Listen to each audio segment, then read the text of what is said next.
तो आज हम लोग पढ़ने जा रहे हैं त्रिविध रोग विशेष विज्ञानी अध्याय। तो त्रिविध, तीन का मतलब हो गया तीन, विध मतलब विधियां, किस चीज़ के लिए, रोग विशेष विज्ञानी मतलब रोग के ज्ञान के लिए, है ना। जो तीन टूल्स यूज़ किए जाते हैं आयुर्वेद में उसको बोलते हैं त्रिविध रोग विशेष विज्ञानी है। तो वो क्या क्या है, आप्तोपदेश, प्रत्यक्ष और अनुमान। ठीक है। तो अब इसमें से जो चरक हैं वो बोलते हैं कि जो ज्ञानी व्यक्ति है उसके लिए केवल प्रत्यक्ष और अनुमान ये दो ही काफ़ी हैं। ठीक है। ऐसा क्यों? क्योंकि जो ज्ञानी, आप्तोपदेश का मतलब क्या है कि आप्त के द्वारा, मतलब ज्ञानी व्यक्ति के द्वारा दिया गया उपदेश, है ना। जो बुक्स वगैरह में जो लिटरेचर है, तो जो ज्ञानी व्यक्ति है उसके पास तो पहले से ही ज्ञान है, तो उसको आप्तोपदेश की तो ज़रूरत है नहीं, तो इसलिए उसके लिए केवल यही दो काफ़ी हैं, है ना। मतलब केवल प्रत्यक्ष और अनुमान ही है। तो आप्त उपदेश क्या होता है? तो देखो, आप्त प्लस उपदेश, है ना। तो आप्त प्लस उपदेश, तो आप्त का मतलब क्या हो गया कि आप्त पुरुष के द्वारा दिया गया उपदेश, तो तत्र आप्त उपदेश नाम आप्त वचनम। अब आप्त कौन होता है? वो क्या होता है? अवितर्क, स्मृति और विभागविद होता है। ठीक है। मतलब कि आप उसकी बातों पे वितर्क नहीं कर सकते, मतलब उसकी बातों पे आप संदेह नहीं कर सकते, है ना। दूसरा, उसकी स्मृति अच्छी होगी। ठीक है। वो विभागविद होगा, मतलब उसको पता होगा कि क्या करना चाहिए क्या नहीं करना चाहिए। ठीक है। फिर प्रत्यक्ष, प्रत्यक्ष का मतलब होता है कि आप अपने सामने जो देख रहे हैं उसको प्रत्यक्ष कहते हैं, है ना। तो प्रत्यक्षम तु खलु तद्यत स्वयं इंद्रिय मनसा च उपलब्धते, मतलब आपकी इंद्रिय और मन के द्वारा जो चीज़ें आप क्या कर रहे हैं कि देख रहे हैं, जिसका आपको ज्ञान हो रहा है ना, आपके जो भी सेंसेस हैं पांचों, उनके द्वारा जो आपको ज्ञान हो रहा है उसको क्या बोल रहे हैं? उसको प्रत्यक्ष बोल रहे हैं। जैसे कि आपके कान के द्वारा जो भी चीज़ें आपको सुनाई दे रही हैं, अलग अलग तरह की साउंड सुनाई दे रही हैं, आपके नाक के द्वारा आप अलग अलग तरह की स्मेल को सूंघ सकते हैं, वो चीज़ें, आँखों के द्वारा आप अलग अलग तरह के रंग देख सकते हैं, अलग अलग तरह की आकृति देख सकते हैं, है ना। और अलग अलग तरह के मतलब टच जो होता है वो आप हाथों के थ्रू अपनी फील कर सकते हैं। तो ये सारी चीज़ें क्या हैं? प्रत्यक्ष हैं। ठीक है। फिर उसके बाद अनुमान, तो अनुमान क्या होता है? तो अनुमान जो होता है वो तर्क की अपेक्षा करता है। ठीक है। मतलब अनुमान को ऐसा बोला जाता है कि आप पहले से जैसे कुछ प्रत्यक्ष किया हुआ है और आप्तोपदेश जो पहले से पढ़ा हुआ है उसके बेसिस पे आप अनुमान करते हैं। जैसे कि हमने पहले से सुना हुआ है कि अगर कहीं पे धुआं है तो मतलब धुआं बिना आग के नहीं उठता है, तो अगर हमने कहीं देखा कि अच्छा यहाँ पे धुआं उठ रहा है तो मतलब पक्का है कि वहाँ पे आग तो लगी होगी, ऐसा है ना। अगर किसी को ज्वर आ रहा है, मतलब किसी को अगर बॉडी टेम्परेचर मतलब हीट हो रहा है ना, मतलब किसी को बुखार आया है, तो मतलब कहीं ना कहीं उसकी बॉडी में मतलब कोई ना कोई इन्फेक्शन है उसकी बॉडी में, तभी ऐसा हो रहा है। तो ये सब चीज़ें हैं। ठीक है। तो न ही ज्ञान अवयन न कृष्णे ज्ञेयम ज्ञानम उपद्यते, तो आचार्य चरक कहते हैं कि आप इन तीनों में से किसी एक के द्वारा ऐसा नहीं है कि पूरा ज्ञान प्राप्त कर सकते, मतलब आपको आप्तोपदेश भी आना चाहिए, प्रत्यक्ष भी आना चाहिए, अनुमान भी आना चाहिए, है ना। केवल एक के द्वारा, केवल प्रत्यक्ष के द्वारा ही आपको पूरा ज्ञान नहीं प्राप्त हो सकता, केवल अनुमान के द्वारा आपको पूरा ज्ञान नहीं प्राप्त हो सकता। केवल अनुमान के द्वारा आपको कैसे प्राप्त हो सकता है? अनुमान लगाने के लिए भी तो पहले आप उसका प्रत्यक्ष किए रहेंगे तभी ना, या फिर आपने कहीं बुक वुक में पढ़ा रहेगा, आप तो उपदेश किए रहेंगे तभी आप उसका अनुमान लगा सकते हैं। और प्रत्यक्ष आपने किसी चीज़ का कर लिया, लेकिन कहीं आप तो उपदेश कहीं आपने पढ़ा ही नहीं है, तो आप प्रत्यक्ष करके भी आप कर क्या पाएंगे, है ना। जैसे कि आपको पता है कि वातज ज्वर में ये वर्ड होता है, ये इसके मुख की जो है कसाय आस्यता हो जाती है। ठीक है। इसमें ऐसे ऐसे वेदना होती है, ये सब आपने मतलब रोगी आपको आके बता दिया कि मेरे को ऐसे ऐसे सिम्टम्स आ रहे हैं, लेकिन आपको पता ही नहीं है कि वातज ज्वर में ऐसे होता है, पित्त ज्वर में ऐसे होता है, कफ ज्वर में ऐसे होता है। तो आप प्रत्यक्ष तो कर रहे हैं, बट आप प्रत्यक्ष करने के बाद भी आप डायग्नोसिस नहीं बना पाएंगे। तो ये चीज़ है। जैसे ज्वर ही है, अब जैसे कि कोई ज्वर जैसे कि है कि आपको फीवर आ रहा है, ठीक है, तो फीवर आ रहा है तो आपको टाइफाइड है, मलेरिया है, क्या है नहीं पता चलेगा ना, जब तक कि आप क्या करेंगे, उसका ब्लड टेस्ट नहीं करवाएंगे। विदाउट ब्लड टेस्ट कि हाँ इसको जाड़ा लग के फीवर आ रहा है तो आप उसको मलेरिया समझ के मलेरिया की दवा नहीं दे सकते हैं। यूटीआई में भी जाड़ा लग के फीवर आता है। अब अगर वो फीमेल है, उसकी कहीं पिछली हिस्ट्री है, या फिर उसको यूरिन में दिक्कत हो रही है, तो ये हिस्ट्री भी आपको लेनी पड़ेगी। तो ये सारी चीज़ें हैं। ठीक है। अब आप्तोपदेश से आपको पता क्या क्या चलता है। अब देखिए, अब क्लिनिकल इंपॉर्टेंस देखेंगे तीनों की, आप्तोपदेश की, प्रत्यक्ष की और अनुमान की। तो आप्तोपदेश की क्लिनिकल इंपॉर्टेंस क्या है, देखो आप्तोपदेश के द्वारा क्या क्या पता चलेगा। अब देखिए, बुक्स में आपको क्या क्या पता चलता है किसी भी डिजीज़ का, हम बुक्स में उस एक डिजीज़ की सारी चीज़ें हमें पता चलती हैं कि वो डिजीज़ क्या होती है, उसके सिम्टम्स क्या होते हैं, ठीक है, उसकी इटियोलॉजी क्या होती है, उसके कॉम्प्लिकेशंस क्या होते हैं, उसका ट्रीटमेंट क्या होता है, एवरीथिंग हम सब बुक से ही पढ़ते हैं। फिर उसके बाद जब पेशेंट हमारे पास आता है, देन हम उसके इन्वेस्टिगेशन करते हैं, उसकी डायग्नोसिस बनाते हैं, फिर उसका ट्रीटमेंट, उसको दवा देते हैं, है ना। तो रोग का कारण, उसका लक्षण, प्रत्यक्ष लक्षण, स्थान, वेदना, रूप, उपद्रव, वर्धन कारक, स्थिति, क्षय, परिणाम का ज्ञान, रोग का नाम, औसत चिकित्सा, मतलब सब ज्ञान हमें किससे होता है, आप्तोपदेश से होता है, मतलब बुक से, या फिर जो आपका गुरु है, मतलब जो टीचर है वो बता रहा है, ठीक है। फिर प्रत्यक्ष, अब प्रत्यक्ष में हमें बताया था आपको कि सारी इंद्रियां होती हैं। जैसे कि आप मॉडर्न में क्या करते हैं, जब फिजिकल एग्जामिनेशन में आप इंस्पेक्शन करते हो, तो इंस्पेक्शन में क्या करते हो, आप अपनी आंखों से ही देखते हो, ठीक है। फिर उसके बाद पैल्पेट, पैल्पेट में आप क्या करते हो, अपने हाथों से यूज़ करते हो ना, हाथों का यूज़ करते हो। फिर उसके बाद ऑस्कल्टेट, ऑस्कल्टेट में आप स्टेथ का यूज़ करते हो, तो आप कानों का यूज़ कर रहे हो, है ना। तो वही होगा, मतलब आप एक तरह से स्रोत इंद्री का ही यूज़ कर रहे हो। देखो, आंत्र कूजन हम लोग देखते हैं, बाउल साउंड्स, संधि स्फुटन, अंगुली पर्व स्फुटन, है ना, स्वर विशेष, हृदय और फुफ्फुस ध्वनि हम लोग देखते हैं। फिर नेत्रेंद्रिय, तो हम अपनी आंखों से क्या देखेंगे, उसका शारीरिक वर्ण, देखो हम लोग क्या देखते हैं, पैलर देखते हैं, उसका एक टेरेस देखते हैं, ठीक है, सेंट्रल साइनोसिस देखते हैं, पेरिफेरल साइनोसिस देखते हैं अकॉर्डिंग टू मॉडर्न। आकृति देखेंगे, प्रमाण देखेंगे, उसकी कांति कैसी है, प्राकृतिक और वैकृतिक भाव देखेंगे। जैसे वातज है तो वातज का अरूढ़ वर्ड हो जाएगा, पित्तज है तो उसके अरूढ़ और पांडु वर्ड को छोड़ करके सारे वर्ड जो होते हैं वो आपको पित्तज में मिलते हैं, ठीक है, मतलब पित्तज दोष में मिलते हैं। फिर उसके बाद रसन इंद्रिय, तो रसन इंद्रिय देखिए, आप खुद के मतलब टेस्ट बड्स का यूज़ नहीं कर सकते हैं पेशेंट में, तो आप या तो पेशेंट से पूछिए, है ना।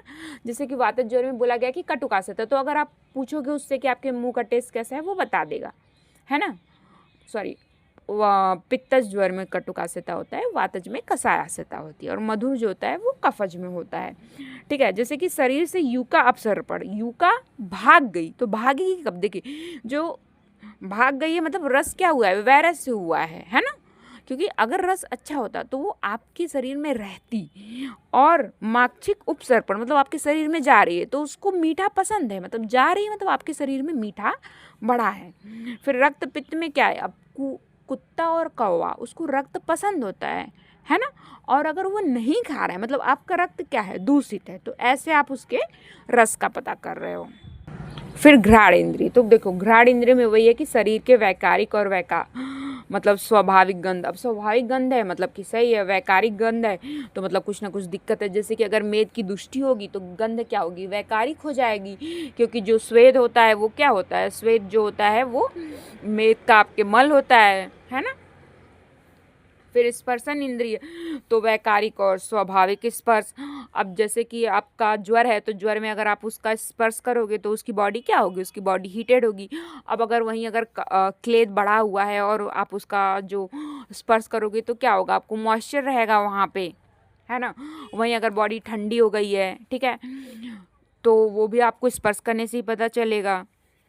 फिर उसके बाद अनुमान, तो अनुमान द्वारा क्या, तो आप अनुमान से कैसे परीक्षा करोगे, है ना। तो जैसे कि आपको अगर पता करना है कि उसकी अग्नि कैसी है तो क्या करोगे, तो उससे पूछोगे कि भैया आप कितनी रोटी खाते हो, कितना चावल खाते हो। तो अगर वो बोल रहा है कि मैं तो एक टाइम मतलब कितने टाइम खाते हो, भैया मैं 2 टाइम खाता हूँ। अच्छा, एक टाइम में कितनी रोटी लेते हो, 10 रोटी लेते हो, मतलब तो मतलब कि उसकी अग्नि तो अच्छी है, 10 रोटी पचा जा रहा है। अगर वो कह रहा है 1 रोटी खा लेता हूँ, मुश्किल से 2 रोटी खा पाता हूँ, भूख ही नहीं लगती, तो उसकी जरण शक्ति अच्छी नहीं है, मतलब उसका डाइजेस्टिव पावर अच्छा नहीं है। बल, तो बोलोगे जिम उम जाते हो, नहीं। अच्छा, टहलते वहलते हो, नहीं, तो फिर उसका क्या है, नहीं अच्छा है। अगर वो किसान आदमी है तो पूछोगे खेत में काम करते हो, हाँ करता हूँ, तो उसकी व्यायाम शक्ति क्या होगी, अच्छी होगी। अब स्रोत आदि मतलब आपके सेंसेस, तो सेंसेस की परीक्षा कैसे करोगे। अब देखो सेंसेस जो है उनका जो काम है, अगर वो काम वो अच्छे से कर पा रहे हैं मतलब वो सही है, मतलब वो बंदा अगर अच्छे से देख पा रहा है तो सही है। जैसे मॉडर्न में क्या करते हैं कि अगर आँखों का आपको देखना है तो स्नेल चार्ट, अगर उसका 6/6 है मतलब आँख उसकी एकदम सही है। ऐसे कानों का है, वेबर्स टेस्ट है, रेनिस टेस्ट है ना, वो करो। अगर वो प्रॉपर है, उसका एयर कंडक्शन बोनी कंडक्शन सही है मतलब उसका कान सही है, ठीक है। ऐसे नाक का देख लो कि अगर वो सारी स्मेल्स जो है उसको बता पा रहा है कि हाँ, आप पूछ रहे हो उससे, उसकी आंखें बंद करवा के फिर उसके नाक के सामने स्मेल उसको ले जाते हो, पूछा जाता है कि ये किसका स्मेल, अगर वो बता पा रहा है मतलब सही है।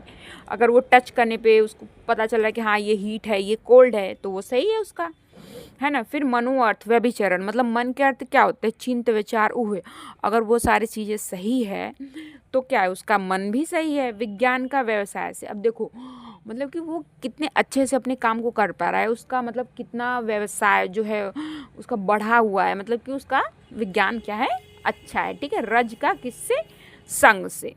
संग मतलब क्या है कि आसक्ति, मतलब कि वो कितना दूसरी चीज़ों में आसक्त है, लाइक कि मतलब जैसे कि जो सांसारिक है ना वस्तुएं, जैसे कि मदिरा, ये सब चीज़ें, मतलब लग्जरी, जो जो सांसारिक लग्जरी है ना, वर्ल्डली लग्जरी, इन सब में वो कितना आसक्त रहता है, तो उससे उसका पता चलेगा कि रज है।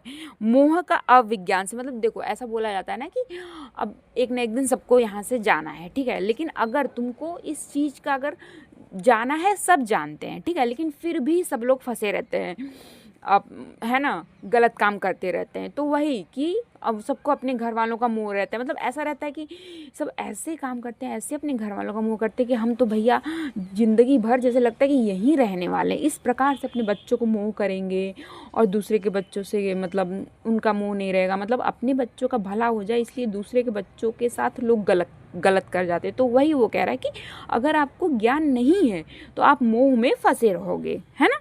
फिर अभिद्रोह का क्रोध, मतलब कि अगर आपको पता करना है कि उसके अंदर क्रोध कितना है तो देखो वो कितना झगड़ा करता है ना उससे। फिर दीनता का शोक से, मतलब आपको पता करना है कि कोई व्यक्ति कितना दुखी है तो देखो कि वो कितना, मतलब आप देखते हो ना कि किसी का चेहरा उतरा रहता है तो आपको तुरंत पता चल जाता है कि अरे यार तुम दुखी हो क्या, तुरंत उसके चेहरे से पता चल जाता है, मुंह लटका हुआ देख करके। तो वही कि दीनता से आपको उसके शोक का पता चल जाता है। वहीं अगर कोई एकदम खिला खिला सा है तो आप मतलब तो आपको पता चलेगा कि अच्छा ये तो बड़ा खुश है। तो वही आमोद से हर्ष का, और वहीं संतोष से प्रीति का, मतलब अगर कोई व्यक्ति है उसके पास जितना है उसमें वो खुश है, ठीक है, तो आपको दिखेगा कि उसके अंदर प्रीति रहेगा, स्नेह रहेगा अलग ही तरह का, क्योंकि अब उसके अंदर वो जितना उसके पास है उतने में ही उसको संतोष है। तो वो और चीज़ें जैसे कि अब तो उसके अंदर वो जो होता है ना कि कमाने की भूख, कि मेरे को कार चाहिए, मेरे को बंगला चाहिए, ये सब चीज़ की उसको भूख नहीं है, तो उसके चेहरे पे आपको एक अलग प्रकार की शांति दिखेगी।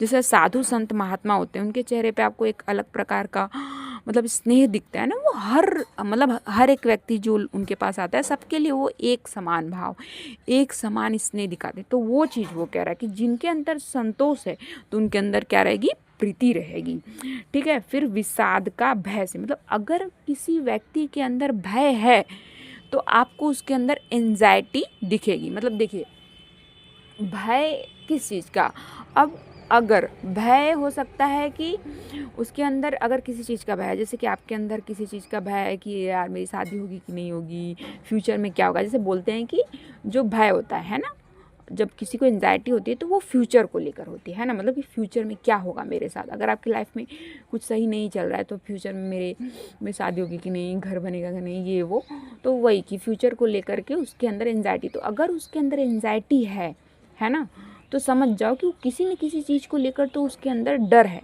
तो आपको उसको पूछना पड़ेगा कि यार किस चीज़ को लेकर के तुम डर रहे हो। वहीं अगर किसी के अंदर अवसाद है, डिप्रेशन है, मतलब वो पास्ट को लेकर के है, मतलब पास्ट में उसके साथ कुछ हुआ है और वो उस चीज़ से नहीं निकल पा रहा है। लेकिन अगर उसके अंदर एंजाइटी है, मतलब विषाद है, तो क्या है कि वो फ्यूचर मतलब किसी चीज़ से डर रहा है, और वो डर किस चीज़ से रहा है कि फ्यूचर में कोई चीज़ है उसको लेकर के। फिर अविषाद तो धैर्य, मतलब उसके अंदर अब अगर उसके अंदर अविषाद है, मतलब वो नॉर्मल किसी चीज़ को लेकर के एंजाइटी नहीं है, तो मतलब उसके अंदर आपको धीरता धैर्य दिखेगा, ठीक है। और वीर्य, उसके अंदर वीर्य कैसा है तो वो साहस से पता चलेगा, ठीक है। और अवस्थान का अविभ्रम से पता चलेगा, ठीक है, मतलब कि अगर उसके अंदर भ्रम नहीं है तो उससे क्या पता चलेगा कि उसकी मन क्या है, स्थिर है ना। और किसी वस्तु की इच्छा से उसकी श्रद्धा का पता चलेगा, मतलब कि उसको अगर वो किसी वस्तु की इच्छा कर रहा है तो उसके अंदर कितनी श्रद्धा है उसका, उससे पता चलेगा। फिर मेधा का ग्रहण से, मतलब वो आप उसको किसी चीज़ को समझा रहे हो और वो कितनी जल्दी उस चीज़ को समझ जा रहा है, तो पता चलेगा कि कितना ज़्यादा इसका IQ लेवल है, ठीक है। फिर संज्ञा का नाम ग्रहण से, तो देखो संज्ञा का मतलब क्या होता है, संज्ञा का मतलब होता है, इसका जब डेफिनेशन सुनोगे तो वो होता है कि मतलब noun is the name of person place और थिंग, मतलब वो कितने अच्छे से किसी भी वस्तु का, प्लेस का, इन सब का नाम वो याद रख पाता है, आपको बता पाता है, तो उससे आपको पता चलेगा कि इसका जो संज्ञा ग्रहण है वो अच्छा है, ठीक है। स्मृति का ऑब्वियस सी बात है, स्मरण से पता चलेगा आपका। फिर उसके बाद हियम का अपत्र पेड़ से, मतलब आपको उसकी लज्जा कैसी है, तो वो उसके लज्जा करने से पता चल जाएगा, मतलब अगर वो लज्जा कर रहा है मतलब हाँ उसके अंदर लज्जा है, ठीक है। सील का किससे, अनुशील से, मतलब अभ्यास करने से, उसके वो कितना अभ्यास करता है तो उससे पता चलेगा, है ना, उसके सील का। फिर द्वेष का प्रतिषेध से, मतलब अगर वो किसी चीज़ के लिए मना कर रहा है तो उससे पता चल जाएगा कि वो किस चीज़ से द्वेष करता है। जैसे कि अगर मेरे से आपने पूछा कि यार कि तुम कॉफ़ी लोगे, मैंने बोला नहीं मुझे कॉफ़ी नहीं चाहिए, ठीक है। तुमने एक बार नहीं ले लो, नहीं मुझे नहीं चाहिए, नहीं ले लो, नहीं यार बोला ना मुझे नहीं चाहिए, तो मतलब समझ जाओ तुम कि इसको कॉफ़ी बहुत ज़्यादा पसंद नहीं है ना। तो एक बार मैंने बोला तो ठीक है ले लेती, दूसरी बार बोला तब भी नहीं, तीसरी बार नहीं, कुछ ज़्यादा ही नहीं पसंद है ना। फिर उसके बाद है उपधि का और धृति का, और लॉल से मतलब लालच ना करने से उसके धृति का पता चलता है, ठीक है। वश्यता का विधेयता से, है ना, मतलब आप किसी को काम करने के लिए कह रहे हो और वो तुरंत आपकी आज्ञा मान ले रहा है, मतलब कि इसको वश में करना आसान है ना, ठीक है। फिर वय का काल से, भक्ति का उसके देश से पता चलता है। साथ में का उपसय से, ऑब्वियस सी बात है कि आपको जो चीज़ साथ में है मतलब वो आपके लिए लाभदायक है ना। फिर व्याधि समुत्थान का उसके वेदना विशेष से, कहाँ से उसका वेदना विशेष मतलब कहाँ से वो हुआ है तो उससे व्याधि समुत्थान का पता चल जाएगा। गुणलिंग का तो हमें पता है कि गुणलिंग व्याधि का उसके उपसय और अनुसय दोनों से पता चलता है। दोष प्रमाण का उपचार से, वो कितना निदान किया है उससे पता चलेगा कि उसका दोष कितना बढ़ा हुआ है, ठीक है। फिर उसके बाद है उपस्थित श्रेयत्वम का कल्याण, है ना, तो मतलब कि आप क्या कर रहे हैं कि अगर आप कल्याणकारी मार्ग पे चल रहे हैं तो आपका कल्याण होगा, ऐसा मतलब कि मोक्ष की प्राप्ति होगी, इसका पता चलता है आपके, है ना। फिर अमल से सात्विक मन का पता चलता है ना। फिर ग्रहणी का कैसे, मृदु और दारुण से उसकी परीक्षा की जाती है ना। मृदु ग्रह मतलब आपने पता है कि ग्रहणी कैसी होती है, या तो मृदु होती है या तो दारुण होती है। फिर स्वप्न दर्शन से उसके इच्छा द्वेष का पता चलता है। सुख दुख का कैसे पता चलता है, तो आतुर से प्रश्न करने से पता चलता है। फिर उसके बाद ये 2-3 जो इम्पॉर्टेंट श्लोक हैं वो आचार्य चरक ने बताए हैं इसमें कि ज्ञान बुद्धि प्रदीपेन यो न अविशति तत्वविद आतुरस्य अंतरात्मा न स रोगस्य चिकित्सी, मतलब आचार्य कह रहे हैं कि आप जो ज्ञान रूपी आपका दीपक है अगर उसको जला के रोगी के शरीर में नहीं जब तक प्रवेश करेंगे तब तक उसको चिकित्सा नहीं कर सकते, क्योंकि जब तक आप रोगी के शरीर में नहीं मतलब प्रॉपर उसकी हिस्ट्री नहीं लेंगे, प्रॉपर डायग्नोसिस नहीं बनाएंगे, है ना, क्योंकि आप जब तक उसकी प्रॉपर हिस्ट्री नहीं लेंगे आपको निदान के बारे में नहीं पता चलेगा, आपको उसका संप्राप्ति विघटन नहीं कर पाएंगे, संप्राप्ति विघटन नहीं कर पाएंगे तो आपको दोष के बारे में नहीं पता चलेगा, ठीक है। आपको स्रोतस के बारे में नहीं पता चलेंगे, धातु दुष्टि के बारे में नहीं पता चलेगा, किसी भी चीज़ के बारे में पता नहीं चल पाएगा, फिर आप उसको ट्रीट कैसे कर पाएंगे, ठीक है। फिर उसके बाद है सर्वरोग विशेषणाम त्रिविधम ज्ञान संग्रह, वो हमें पता ही है। फिर कार्य तत्वविद विशेषज्ञ प्रतिपत्तो न मोहति अमूढ़ फलम आपनोति यद मोह निमित्तम, ठीक है। तो जो कार्य तत्वविद होते हैं वो क्या करते हैं, वो मोह को प्राप्त नहीं होते हैं, जबकि जो मूर्ख व्यक्ति होते हैं वो क्या होते हैं, वो मोह को प्राप्त हो जाते हैं, है ना, और उनको फल भी नहीं प्राप्त होता है, मतलब वो चिकित्सा में जो होता है वो नहीं कर पाते हैं। गाइस ये वीडियो आपको कैसी लगी ये आप मुझे कमेंट में प्लीज़ प्लीज़ प्लीज़ बताइएगा, और वीडियो को लाइक कीजिएगा, चैनल को सब्सक्राइब कीजिएगा। Thank you so much.